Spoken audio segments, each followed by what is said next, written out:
Hi, everyone. It's me, Dr. Goins, with my Tap Nugget Power Hour. So today I am still overviewing a little bit of my book I wrote in 2021. And this section that I am doing today is the A in my part system called Attitude Awareness. And so in this section, I overview just the second step of my cognitive process and expectations with the kids in the classroom is that we're first supposed to be prepped and ready, which means organized and ready to learn. But we're supposed to have attitude awareness during the learning day.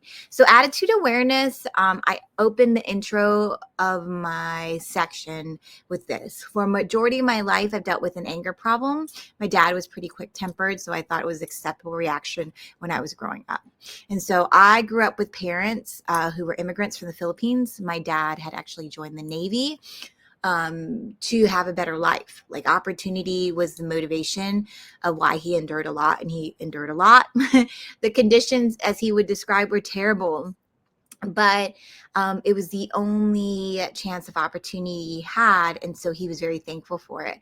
But he pent up a lot of things that he was angry about and never had a platform or a voice in many spaces. So he was very quick tempered. And so I grew up thinking that that was a valid reaction. Also watching my parents, even, at the bank when they had an accident or, fight basically for their rights or their voice to be heard and to be considered, was very defensive in many places, to be honest with you. And so I learned that's not the way to live when I got married. When I got married, I understood that it wasn't true.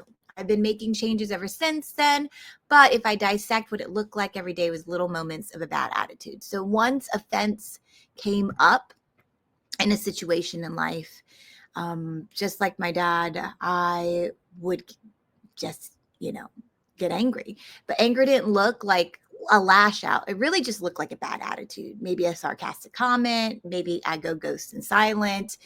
Maybe I give like some nasty looks. And then eventually over time, I would just be explosive and I would just go off. And so, but that's not healthy. And what I realize is this. With my most challenging classes, I see a lot of the same mannerisms and anger I saw in myself as a kid. And so I have taught Title I. For the last 13 and a half years, it's been Title I through and through. That was intentional. My heart is to serve with education with those who need it. And so I wanted to be in the Title I communities, but those are I've had some very challenging classes who I love. Even yesterday, my most challenging classes where I actually made this system. One of my kids is 25 now, and she found me on Facebook.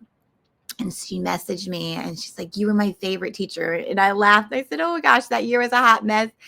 And she actually taught me in the classroom. I come from Virginia, but I moved to the South, and I was giving them a talk, like, gosh, that really pissed me off. And she stopped. She goes, "Oh, you can't say the P word.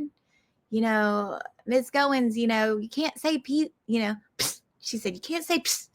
You have to say ticked." And so I Facebook messaged her back and said, "I remember when you schooled me that I can't say the psst word and I'm supposed to say ticked." But she let me know that I was her favorite teacher, even though I felt like a hot mess that year. But again, just, proving that the part system works if she's going to track me down after third grade. And she's 25. So, but I love that.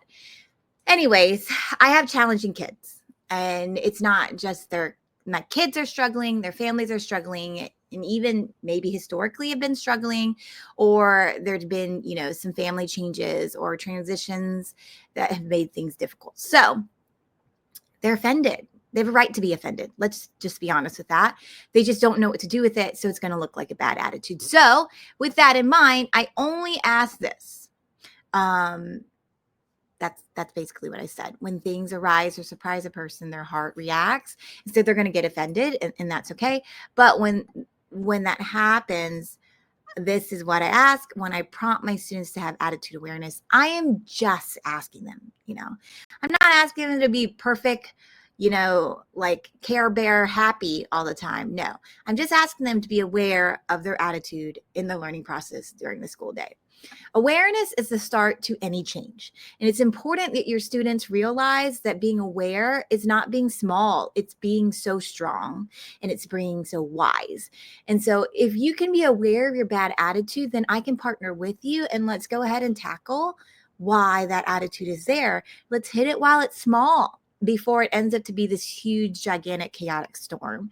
And then it affects you in a way that makes you shameful or depressed or even more alienates you from socializing with the world. Let's handle it while you're aware of, what is offending you. And let's partner together to get those strategies in and to cope and to emotionally manage and to self manage so that we can be a better person. That's the whole point of attitude awareness. What most people don't understand is like when you go into school or when you are in the process of learning and education, you're going to get offended. You're not going to know everything.